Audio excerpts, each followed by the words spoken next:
The purpose of Wealth Talk is to educate, inform, and hopefully entertain you on the subject of building your wealth. WealthBuilders recommends you should always take independent financial, tax, or legal advice before making any decisions around your finances. Welcome to episode 193 of Wealth Talk. My name is Christian Rodwell, the Membership Director for WealthBuilders, joined today by our founder, Mr. Kevin Whelan. Hi, Kevin. Hi, Chris. Good to see you, and nice to know we got the. I got the memo about the suit as well. Nice colours, nice black, like it. Yeah, good stuff. So today we have another exciting guest with us, and that's Saif Derzi. And Saif is another example, Kevin, of an ambitious employee, clever guy, background in the pharmaceutical industry, who just realised that wasn't the future for him. And he explored and almost by trial and error kind of fell into property. And he has built a very, very successful business now. And we'll be hearing all about his story today. Good. And safe by name, safe by nature. I guess realising, as many people do, that no matter how successful or how well lauded your occupation or your business is, relying on one source of anything is always dangerous. And it's the fundamental lesson we teach within WealthBuilders. And talk about fundamental lessons, Chris. Had a bit of a realization. I was talking to somebody about books that they read, and I often quote from Stephen Covey, The 7 Habits of Highly Effective People. In fact, I was on a webinar today talking about how to make yourself irresistible to private investors. And I said, the best thing to do is recognize that all money starts and ends with people. And the real skill then is building relationships with people.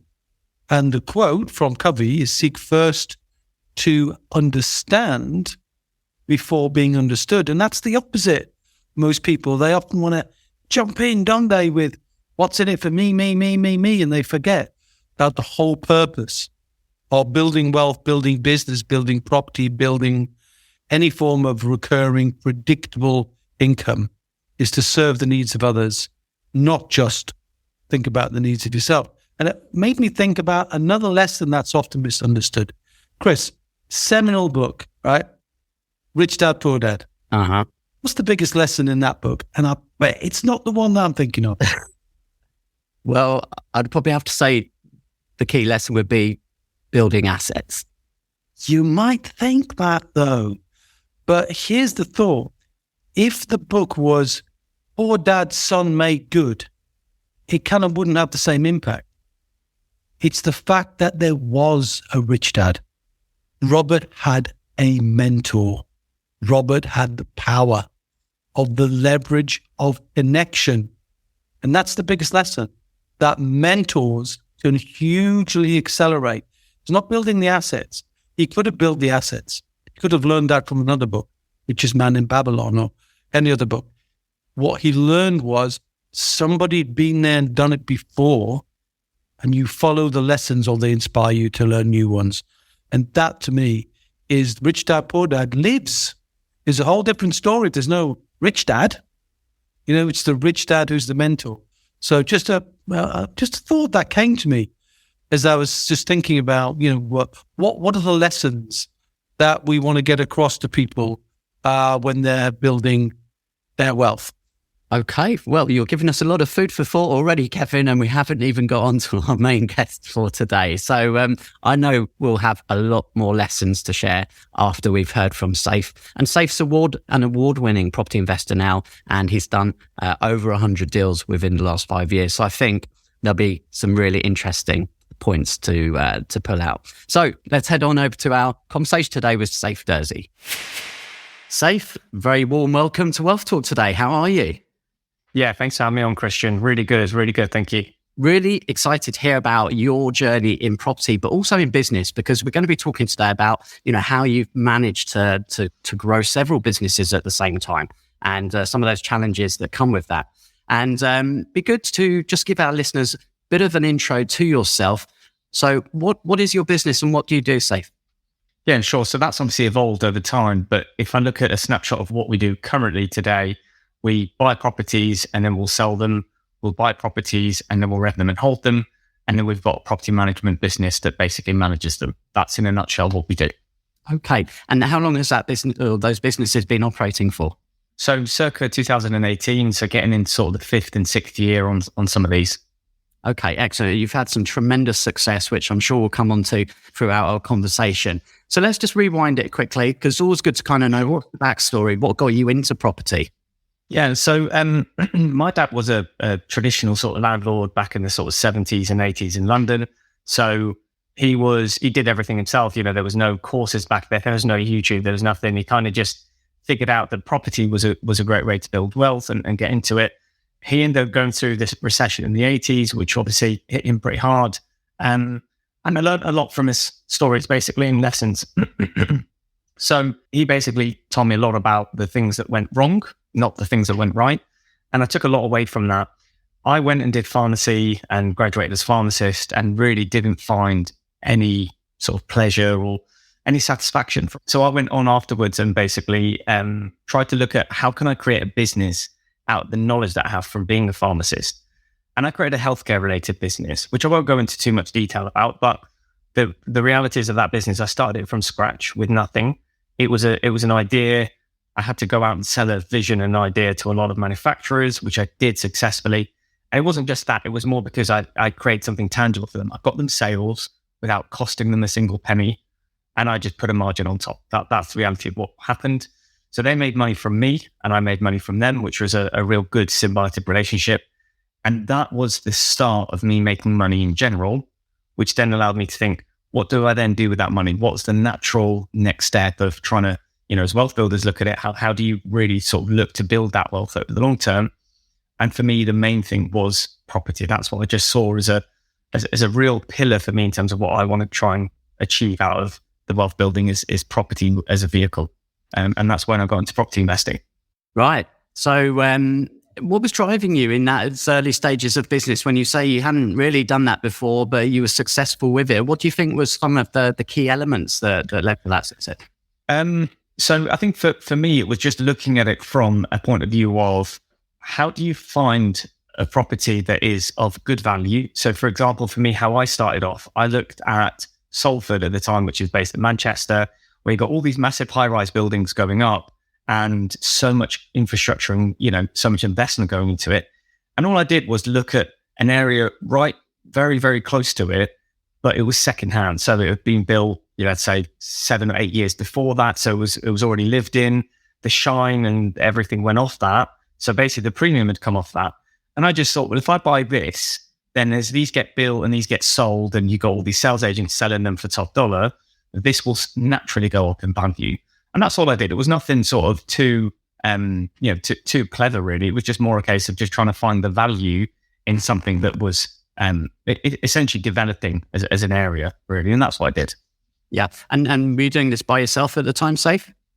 Yeah. So just really, it was the most traditional thing ever. I went for a NatWest buy-to-let.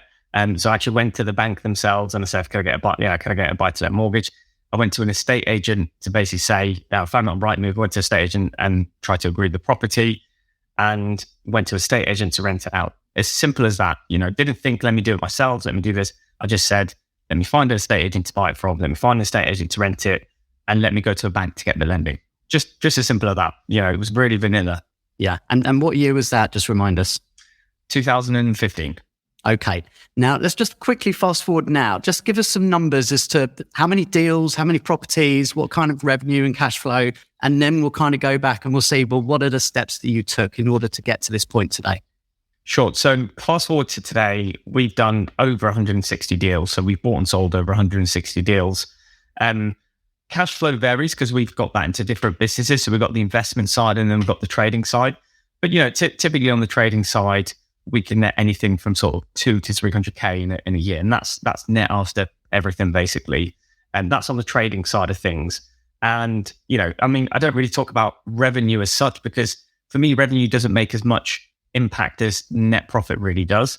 And then on the rental side of things, the typical net could be somewhere between sort of 5 to 7K. And we've got probably about 2 or 3 different vehicles that we do that in. And that's on a monthly basis. Yeah, excellent. And you've now got a team which is, substantial. I think around 10 members or so, we were saying. Yeah. So across the whole business, we're around about 14 team members, but our kind of core team members within the investment side of things, I'd probably say is about that. But yeah, across all of the businesses, we're about 40 team members. Great. And in that period of time, you've also won some awards. Tell us about that. Yeah, so we won. So we were up for the Property Investor Awards, which is the largest property investing award ceremony in the UK. That was up for last year, 2022. And we had done a really good deal. It was a land deal that we had done. We bought and we traded within about 6 months. I think long story short, we paid about 475 for it. We traded it out at 750 within 6 months without doing any planning or anything to it. Really, we just bought it and sold it purely. And that won us Property Trader of the Year for 2022, which was a really proud moment for us in our journey and in our career as well. Yeah, huge congratulations for that. And I'm sure it won't be the only one. So let's break it down now. So, how did you go from that first conversation, with NatWest to where you are now? What are some of the lessons you've learned in terms of finding, sourcing deals, and then obviously, funding the deals, the whole process really? So where should we begin? Sure. So let's go back to 2015. So 2015, first property, as we said, it's very, very vanilla, but I cut my teeth into it. I did it. And I always say to people when they're starting out, don't wait for the best deal, just get into it, because you get into it, you understand the whole process, how the legals work, how the purchasing process works. I didn't do a deal from 2015 all the way up until 2017. And the reason was I was watching, I was learning, I was trying to do as much as I can to understand the fundamentals, the dynamics. 2017, we did 3 deals. So that's 4 deals in total from 2015 all the way through to 2017. And again, a lot of these were just vanilla deals through estate agents, etc. Now, I quickly realized that if I want to scale up what I'm doing, I need to be able to find properties that are giving me a margin or equity from day one. Because everything that I was doing, I was buying, I then have to pay all the stamp duty, the legal fees. Essentially, I was paying 5% of the cost of the property on day one. So not only was I at 100% of the value, I was at 105% of the value on average, which meant that I had to wait a couple of years for the appreciation, which works for some people. But for me, I was just all about scalability. How can I scale quicker? And in order to scale quicker, I needed to find properties with equity from day one, or some people call it discount, some people call it below market value, whatever you want. The reality is you need to provide a solution to a seller, to a property seller that they can't get elsewhere. And in return, they'll give you equity for that. So let me give you an example. 2018 was when we really started to scale this up. We did some direct to vendor marketing campaigns. So we found vendors directly that wanted to sell and needed to sell. So it wasn't just a case of they had the luxury of selling and they were going to wait on the market. It was a case of they had a financial burden on them that made them need to sell that property. And that could be going through divorce. It could be in a probate property.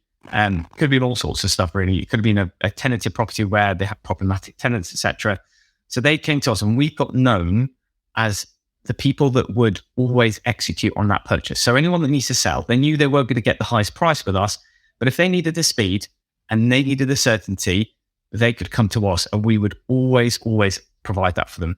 So we were reliable people, but they used us as, let's say, I'd say a worst case scenario. So if they couldn't sell it on the market, if it failed at auction, whatever happened, or if they did sell it on the market and the chain broke, they would come to us because they knew that they had that certainty. And that's how we built our whole reputation, our whole business, essentially. Yeah.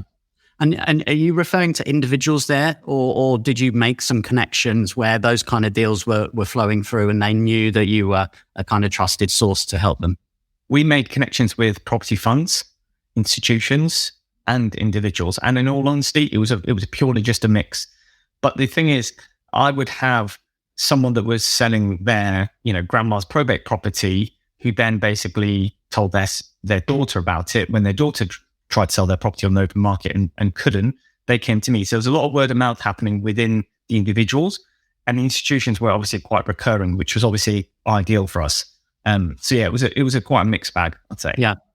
So certainly that sounds like, building connections, building relationships, word of mouth very much was playing a part there. What about external marketing, branding? Did you hit the internet at all to try and bring leads in that way? Absolutely. So between, I'd say, 2018 to 2020, the markets were relatively up and down. We had Brexit looming. We had the referendum in end of 2019. So things weren't very easy on the market. And that's why we had a lot of relationships where people would come to us and sell. As we had, if everyone remembers back to early 2020, that Boris bounce back, things started to get really difficult for us to buy. And most people were not selling and they were trying to keep it themselves so they could sell. Hence why we really started to hit. We created our brand, which is now called Property Buyers Today. So we have a website, we create video marketing content. And a large part of what we do is Google ads. So it's pay-per-click. If someone goes into Google today and types in, I need to sell my house quickly, London, Birmingham, whatever it is, you get a whole host of companies similar to ourselves. And hopefully you'd see us ranked pretty highly on that. And people would click on that, submit their details, and then we would give them a call and understand their situation, what the property is, and then offer them a cash offer, the same day, effectively. So that's a large part of what we then started to do as we found relationships were still working, but it didn't give us enough deal flow that it allowed us that scalability. Yeah. And it sounds like the key here with regards to sourcing to finding deals, a lesson for anyone who's listening now is you can't just focus on one single strategy here. You have to have multiple different layers operating at the same time. Yeah, correct. And, in terms of the direct marketing, we can spend a couple of £1,000 a month on that at a time. And we always say to people, we've got economies of scale with what we're doing now. And, some people are like, oh, I'll go make my own website. I'll go do my own. The setup costs alone could be £25,000. And then you've got ongoing costs and you need to employ people, etc. And some people look at it and think, okay, there's a lot of money to be made. There is, but there's also a lot of, you need at least a 2 to 3 year buffer to get the organic website, on Google anyway, ranked quite highly because it's all about, as you know, SEO as well. So to try and get you higher. You can set up a website tomorrow and put a whole amount into paid ads. It won't get you the same level of interaction and engagement and leads as it would if you had a 3-year mature website that, had the SEO, had backlinks, had affiliate links, etc. So that's why we say to people, look, we've now got our economies of scale with what we're doing here. So we are also helping other property investors, traders, etc., that need the discounted properties for their own portfolio, for their own scalability. And we're basically saying to them, we can actually provide that and support you with that as well, because we can't buy all the deals. We might buy 3 or 4 deals a month at a time. But if we're getting in 7 or 8 deals, we need to find people for those deals as well. Yeah. So I want to get into a few more of the processes and systems in a second, but let's just focus on that point there then. So, someone listening now, obviously searching, really struggling to find deals, how can they potentially work with you guys? Yeah, so it's quite simple. So we have a registration form. So we send out a registration form to people, and that basically signifies what's important to you. So is yield important to you? Is discount important to you, etc. So we get all of your information. You then get added into our system, into our CRM system. We're not really doing mass email campaigns and all the rest of it with properties. We're very bespoke. So we would understand your requirements. And then as soon as we get something that fits your requirements, we'd send you something out accordingly. If you like it, if you're happy with it, you'd secure it and then you buy it effectively. Now, with what we're doing there, what that allows us to do is become this magnet where people can rely on us and come to us. Now, from our perspective, we're offering, as I said to you, we become this one-stop shop for people that really need to sell, but also we become one-stop shop for people that really need to buy, because you need that reliability. It can't be fragmented. They're not going to come to yourself, Christian, if you only want to buy 1 property a year or 5 properties a year, whereas you could come to us if you only want to buy that many, because we are that middleman that allows vendors and buyers to kind of interact together. Yeah. And where would someone go? What's the URL if they would like to have a look? So the best way, basically, if they go onto the website, so it's www.letco.com, or they can also add me on social. So my name is Saif Derzi, SAIFDRZI. I'm on LinkedIn and Instagram. That's probably going to be the easiest way. They can just drop me a direct message and I'll send it over to them as well. Okay, brilliant. Thank you. So as you've grown the business, as you've grown the team, you have to have some processes and systems to make sure that all of this stuff is running. Those repeatable tasks, right? What have been some of the lessons that you could share with us, Saif, that have really made the biggest impact in allowing you to do that? So processes are evolving and they're an evolution. So, when you first set up a business, you set up a process and you think that's it, that's the process for life. It's never the case. Processes need reviewing. So people but this whole word process and systems, people use quite a lot, but let's break it down. Let's make it more tangible for people so they can really understand it. A process, in simple terms, is something that is done and it's the steps to get you there. So, for example, what's the process for you if you wanted to go shopping? You'd get in the car, you'd go to the supermarket, you'd buy your products, and you come back. So that's a 4-step process, essentially. So what you don't need is, you don't need a 15-page document on a process. What you do need is a couple of bullet points, because the process needs to be fluid. As long as you have the bullet points in the process, people can fill in the blanks, because you don't want it to be such a strict process that you basically have robotic processes, right? But at the same time, you need to have a framework. So it's called a framework because it's just a few bullet points. So that's what a process is. And the best way to understand what you could put a process around is just look at what you do day to day. Write it down on a piece of paper, and anything that you see a repetitive reoccurrence of that is literally repetitive, take that out, map it out, and just look at what does that process entail? What does it look like? And just put some bullet points, and then find someone that you feel is good enough to do that process, right? So that's the process. Now, the system is effectively the way that what are they going to use to allow them and support them with that process. So that could be a project management tool that basically has that process, that 4-step process that we just said, into bullet points, but it will give you a task-based bullet point. So for example, Christian, for today, you've got that process into the system, and you've got four tasks for today, all due for today, and you have to do one to get to the next, to get to the next, to get to the next. And that system might be Asana, for example, project management tool. So that's the process, that's the system, and they go hand in hand basically together, just to really keep it simple for people. In terms of what the next step is, you then need to wrap around a team with that process and with that system. So you need to find the right team members that have the right skill sets, and then basically make sure you can monitor them, make sure that they're doing that process effectively and using the system effectively. And then you need to start taking a step back. Because if you don't take that step back, you're not going to allow that team to work well and flourish effectively. Yeah, really key. And, at the beginning, people may not have the excess kind of cash to be able to pay staff, team members. So have you got experience of working with virtual assistants as well? Is that something you would recommend to perhaps people as a first step? Yeah, I think, this is a dynamic that I literally came onto when I first started out my business is, how do you employ someone, and who do you employ, and how can you afford employment, especially where people have, I know obviously we talk about recurring income, but if you have a business which doesn't have recurring income, it's much, much harder because you can't then foresee where that money's going to come from to pay that team member. So it's a much more scary proposition. But let me keep it really, really simple. When you're starting out a business, you've got 2 ways of being able to start and employ people. You've got, like you said, virtual, I don't call it virtual assistants because they're virtual team members. So they're team members that are doing things day to day. Because what you don't want is you don't want a task-based assistant. So a system which is task-based will always come back to you. Okay, Christian, what am I going to do next? Okay, I finished that now, Christian, what am I going to do next? What you want is you want to give them a framework for them to have the whole day where they're doing that, and then maybe come back to you at the end of the day and say, Christian, just to let you know, this is what I've accomplished today. This is what I've done today, right? Rather than interrupting you in your cycle and your workflow and come back to you. So that's what a team member is versus an assistant, right? So you can find virtual team members, and they can be anything from, £4 an hour to £11 an hour, for example, right? So obviously much cheaper than what you'd get potentially in the UK. And when I say £11 an hour, people might be like, well, minimum wage in the UK is £10 an hour. That's right. But for £11 an hour, trust me, you're going to get someone that is probably a £40 an hour UK team member. So it's the caliber of person that you're getting in comparison if you want to go apples to apples. The other thing that you could do is employ family, for example. So if you know people that basically are maybe either out of a job or, for example, part-time or housewife or whatever it is, you get lots of people now that not necessarily are working, but want to do something, not necessarily full-time. That's a really good way.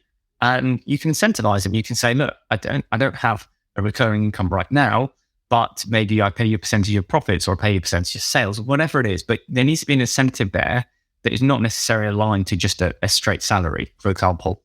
But you need to do whatever you can to hustle and get started. As you start to get started, as you start to get cash flow coming in, don't go out and spend that money on luxury cars and watches or whatever. Use that money to invest it back into the team to build your infrastructure, because that's the crucial part. If you can get over that stage, you're up and running, right? But it's really, really crucial that you reinvest, at least for the first couple of years, into your team to grow it, to get that traction. Yeah, No, that's great advice. And are there any websites, companies where you've used where people might be able to go and find some of those virtual team members? Yeah, so one of them we use quite frequently is a company called Freedom Geeks, which is pretty good. But also, to be honest with you, as we start to grow the team, a large part of our best team members have come from recommendations. So our own team members recommending people that they know, for example, ex-classmates, alumni, etc. So that's where we're recruiting a lot more is internally. But we do use Freedom Geeks quite a bit, and there's also I think we use Paper Hour and all that. There's quite a lot of websites online as well. So I could drop them in the links if you wanted to as well. Yeah, for sure. Big shout out to Imogen from Freedom Geek there. Very, very, very great people they are. Okay. So what we're talking about there makes me think of Wealth Dynamics. And I know you're familiar with Wealth Dynamics as well, Saif. And all of our Wealth Builders members, they take the assessment when they join us in the academy. And, it's really important to really get clear on what are your strengths and weaknesses. But then it helps you build the team around you, doesn't it? So there might be some people thinking, I'm just not a process person, right? I just don't want to list out and do all that stuff. But you could hire a virtual team member to actually then put all of those processes in place, couldn't you? Absolutely. And the thing is, we talked about this off the show, but I'm an accumulator, right? So very much similar to kind of Warren Buffett. But I also sit very, very close to trader as well. And it's been interesting because then I've remapped out what we've done day to day in our business compared to the Wealth Dynamics. And we started out being an accumulator in our business, buying properties and holding the portfolio. But now we're switching to trading, for example. So the mindset is really interesting, but I do genuinely feel like I am in the middle of both. I kind of like holding, but also like trading. And I think as you mature, as you grow, it would be good for me to actually take that test again, probably to try and see maybe if I'm more trader than accumulator necessarily right now. Yeah. I know when I first took the test, several years ago now, I was trader, and then I moved across to a deal maker, which is only one to the right, slightly more blaze energy. But yes, it's good to refresh that every few years just to make sure, because things can change. So, okay, I want to throw this one out to you, Saif, because often, education is at the start of everything, right? And you talked about as well learning at the beginning. A lot of people who want to get into property perhaps haven't got the funds to actually really get going. Will sometimes look at sourcing as a way to build up that cash flow. And this is where the term no money down kind of deals also gets, referred to. So just like to get your thoughts on the whole no money down way into property. So, I see things from different angles, and I understand different people have different perceptions when they look at business in general. You've got two things really, right, when it comes to any business, but let's specifically look at property. You've got the people that have built up their wealth from selling businesses or having a well-paid job and basically saving their income, for example, from that and having a large pot of savings. They don't need to get into what you've just referred to as no money down because they don't necessarily have the time or the effort, but they want to have the investment. So those are the people that we call armchair investors. They are the people that need the people that have all the time and effort and don't have the money, right? Who basically can combine resource. So you have people that have got the resource of the capital, and you've got people that have the resource of the time, effort, and operations to run it, and they combine really, really well together. So this is basically a way where people that don't have money can then think, well, how can I create it? If you don't have money and you don't have time and effort, then you can't do anything. That's the reality. You've got to have one form of resource. So do I think it's possible? Absolutely, it is possible. Do I think it's probably being overused in the industry? Yes, I would say that because, for every sort of 10 people that do it, you might have 2 or 3 that succeed. That's the reality. And that's not necessarily because of the training or anything. That's just because maybe the people that have bought into it don't have the relevant resource to succeed at it. But I've seen some really, really successful people that had nothing and just have been ruthless and just gone at it, build relationships. And not only have they done sourcing and made their money, they've now set up another business of now buying assets, and they are now becoming the, let's say time poor, cash rich people that are now starting investing in assets. So I think it's like anything. It's a business. You're basically starting a business from scratch. You need to have that energy, that time, that effort to put into it relentlessly to build up some money. You're hustling. That's a pure hustle. in order to get to a position where you do have some money, you can start investing, and then you can start to balance it out. And hopefully the aim is to get to a point where you don't put as much time and effort in over the years, and you just get to a point where you're accumulating more and more assets. And then you can wind down maybe the more active form of the business. Yeah. No, that's great. And, it's always harder and slower at the beginning to get the momentum with everything, right? And obviously now you're several years in, you're building momentum, and we refer to obviously assets as pillars at Wealth Builders. So you obviously have the property pillar working for you, the business pillar, creating IP now by teaching others how to follow processes and source. And I'm sure joint ventures in there as well, right? Working with investors. So, multiple pillars, multiple streams of income. And over those years of being in business, of growing what you have done today, Saif, have there been any other key lessons? So for someone listening now, if you were looking back to when you started, was there anything that you'd do differently now? Yeah, I mean, to be honest with you, when I started, I didn't do any education when I started. I kind of learned everything purely myself. And arguably, there wasn't as much education as there is now when I started in 2015, but not to say that there wasn't at all, there just wasn't as much. I actually think education is a good thing. I genuinely do. I just think it's the right education that you need, because there's loads of education providers out there, like there is for everything, really. You've got to choose the right ones, and the ones that are going to give you some tangible results. For me personally, if I could go back, I probably would have done some education. Even though obviously education provides knowledge, what it does do is it also gives you a network of people, and that network is your starting point. So if I had that network when I started, I think that would have accelerated my journey, very, very quickly. Yeah, no, that's very, very good advice to leave us on there, Saif. So thanks so much for sharing today how this whole journey evolved. I mean, I'm sure there is so much more ahead. Just looking at that, do you plan ahead? Do you have like a 5-year, 10-year, 1-year target? How do you operate in terms of goals? Absolutely. I literally have a 3, 6, and 9 month goal list, because I used to have the 5-year and I used to have the 10-year and the vision and everything else. I'll be completely honest with you. Since COVID, everything's changed, and I've realized that you can't foresee too much in the future. And you do have the massive visionaries, but for me, I actually like working on a 3-year, 3 months, 6 month, and 9 month goal plan. So that's all I do. So what do I need to do in the next 3 months? What do I need to do in the next 6 months? And what do I need to do in the next 9 months? And that for me, I found I've been able to create something tangible where I've been ticking things off. When it's a 5-year goal, very often I end up saying, well, I've never, I've gone in a totally different direction to what I thought I was going to go into. So it kind of didn't make sense for me. So yeah, for me, it's 3, 6, and 9 months really in terms of how I set my goals.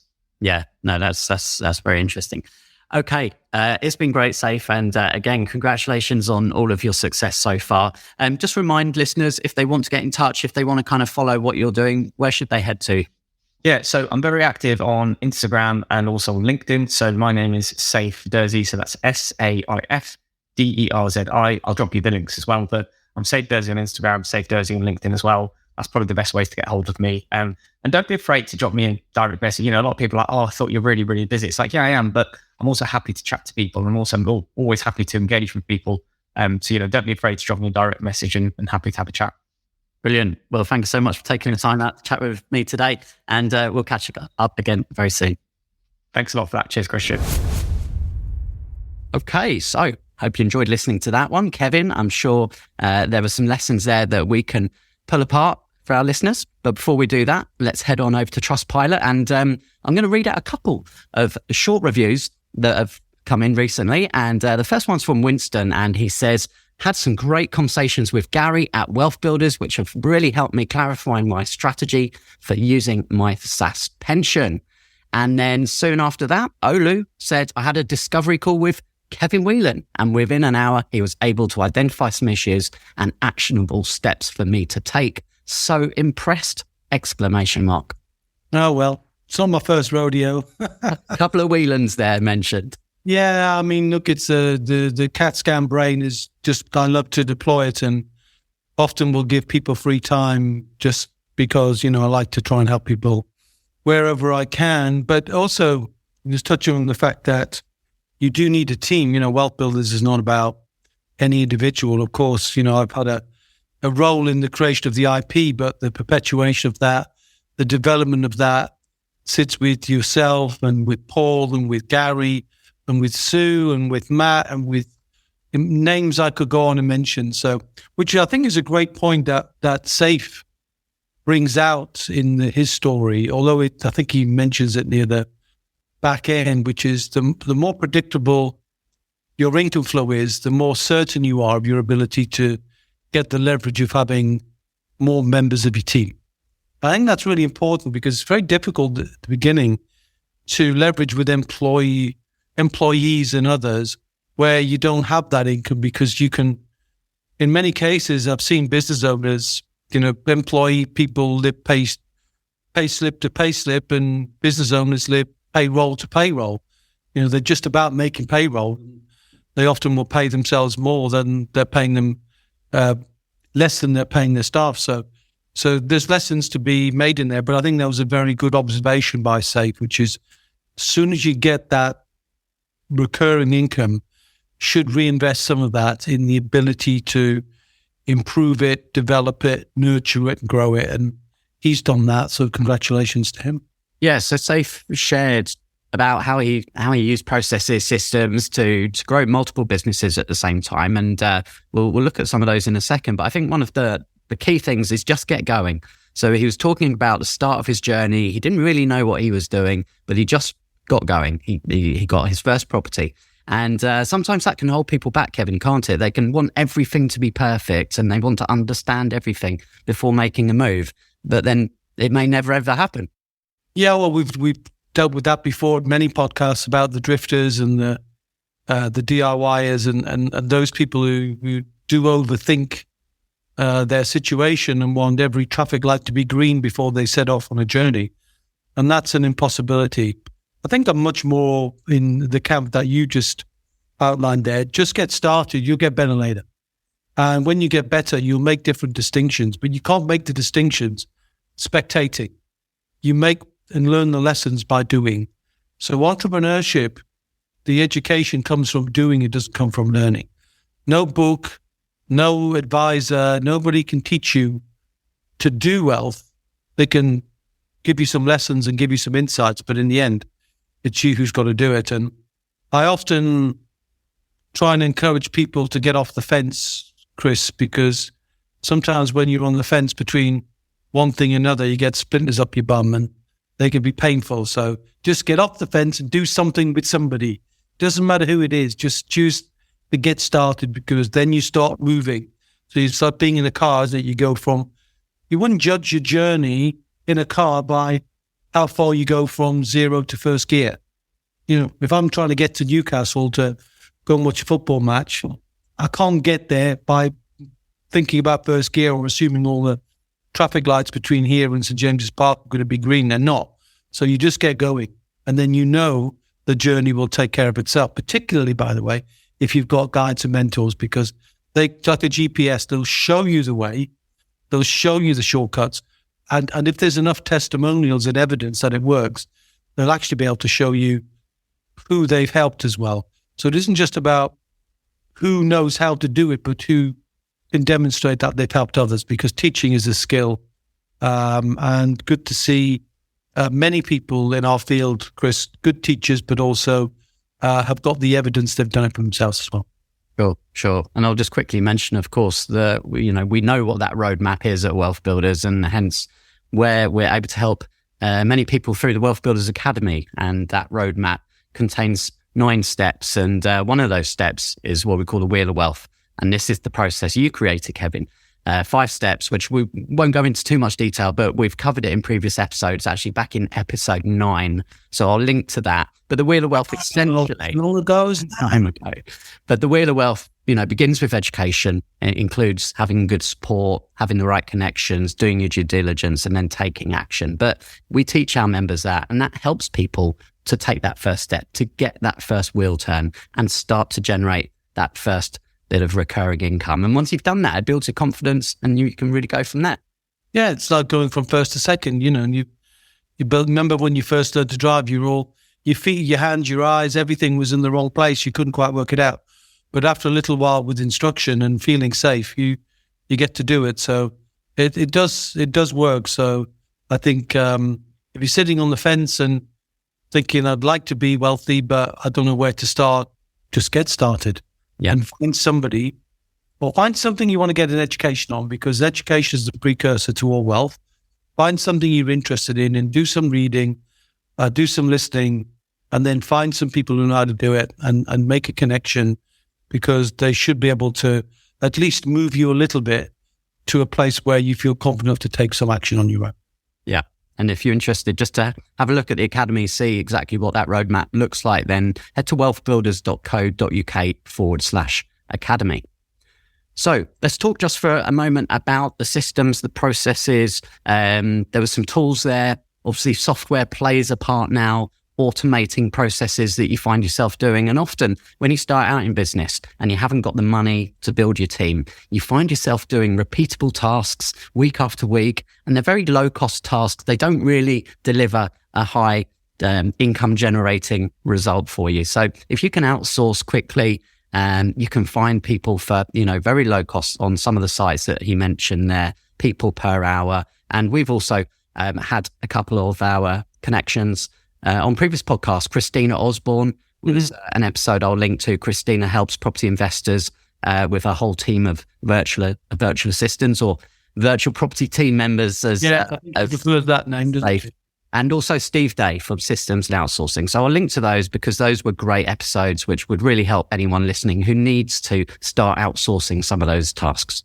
And setting goals, I think, was another key point. And you've got to really kind of find what works for you, haven't you, Kevin? There might be, lots of different kind of opinions out there. And you have to take a little bit of that knowledge and really find what works for you. And certainly for Saif, he said, in terms of goal setting, it's not about long-term vision of 5 and 10 years, but just really the next 12 months. And he breaks that into 3 months, 6 months, 9 months. And that works for him. And we follow our own processes at WealthBuilders, don't we? Following the EOS system as well. And that works well for us. Mm-hmm. Yeah, you always need to be able to think about where you're going. You have to do that. Otherwise, any road will take you there and most roads will lead you away from it. So it definitely makes sense, but not to overthink the goals. That I need to know everything. I need to know what accounting I'm going to have and exactly what profit I'm going to make and how I'm going to structure that, how my legacy going to be left. You don't need to know all those things. The starting point is just to get some recurring income in your life. So if it's zero, get the first 100 quid, get the first 500 quid, get the first 1,000. Know what it means to be, to feel that you can get to that lockdown lifestyle where your basic expenses are covered, so you can choose to do what you want to do or not what you want to do. So you need to know what those numbers are, and that's the key thing. And then I think the other little book that I like, I think we've signposted this before, is The Gap and the Gain. So all too often it's easy to measure the distance between where you are now and some long date in the horizon, which of course the horizon never reaches you or you never reach it. It's always about kind of looking at how far you've come. So the benefit of just doing the first year is saying, well, okay, I started off with zero recurring income. Where have I got to by the end of year one? And then just celebrate where you've got to, not worry about where you haven't.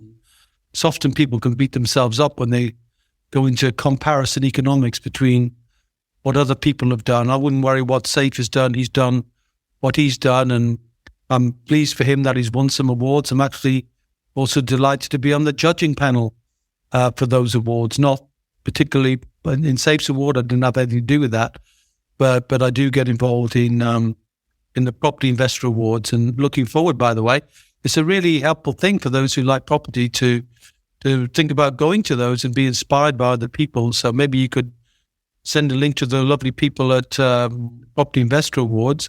They have 650 people. Can you believe it? Sort of at an award ceremony in London. I think it's in November. We'll be there.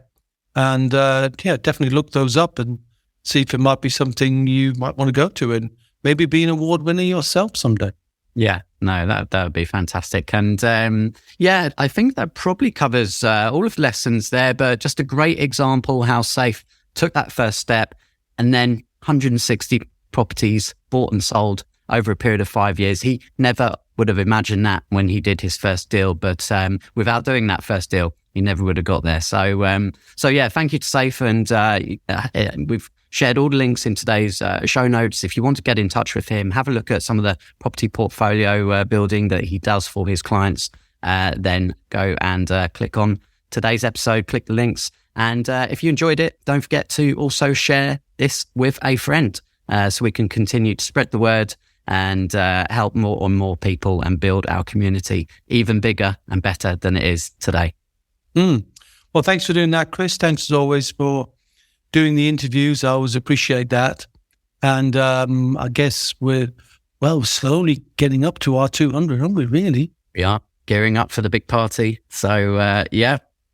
Have you charted the week? When will that actually be? Oh, what are we now? 93? Yeah, we're 93. So, it's going to be next time.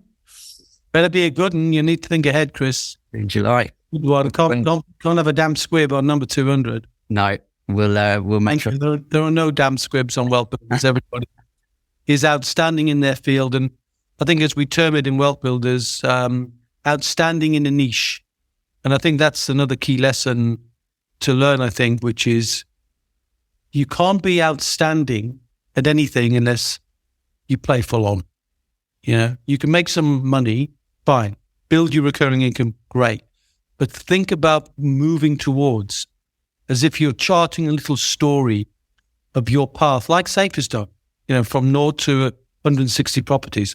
You don't have to do that from day one, but just chart your progress, celebrate what you've done, record it, take photographs, and we'll show you how you can build that credibility story, which can lead to the leverage of creating your own IP and your own method of sharing and teaching other people, because there's always spare capacity in others. But I do think, though, you have to have a bit of money and a bit of time into it. And I think most people know you need some money. You could do some strategies with that money, but you must put time into building your wealth. It's like planting seeds. You can't just pull them up. You've got to leave them to grow, and you need to fertilize them. You need to water them. You need to nurture them. And that's you. You need to nurture yourself and give yourself enough time to do that. And I know we've gone beyond the lessons, but I just thought that one came to mind as we were chatting, Chris. Yeah, no, definitely worth remembering people about that. So, okay, thanks for listening today. Hope you enjoyed it. And Kevin, we will catch up again, same time, same place next week. We will indeed, Chris. And until then, my friend, see ya.